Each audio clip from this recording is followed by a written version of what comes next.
தன்னோட விரல் வச்சு 2 டைம்ஸ் இந்த பூமியில காட் எழுதினாரு தெரியுமா?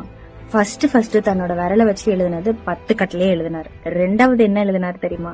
ரெண்டாவது விபச்சார பெண்ணை கூட்டு வராங்க, விபச்சாரத்துல பிடிப்பட்டனால கூட்டு வராங்க.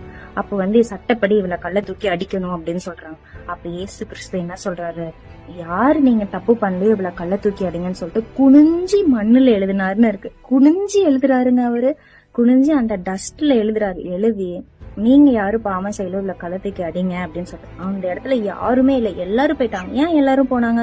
மேபி ஸ்காலர்ஸ் என்ன சொல்றாங்கன்னா, பைபிள் ஸ்காலர்ஸ் மேபி அவங்கவுங்க தப்ப எழுதிருக்கலாம், அதனாலதான் அவங்களால நிக்க முடியாம அப்படியே போயிட்டாங்க அப்படின்னு சொல்லிட்டு நிறைய ஸ்காலர்ஸ் சொல்றாங்க. சொல்லிட்டு என்ன சொல்றாருன்னா, நீ இனி பாவம் செய்யாத இருப்ப அப்படின்னு சொல்லிட்டு அந்த பெண்ணை அனுப்பி விட்டுறாரு.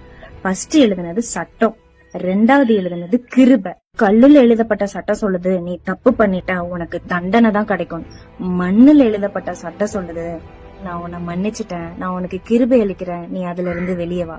சட்டம் நம்மள தள்ளினாலும் கிருபை நம்மள சேர்த்து கொள்ளுங்க. சோ இன்னைக்கும் அந்த கிருபை உனக்காக வெயிட் பண்ணிட்டு இருக்கு.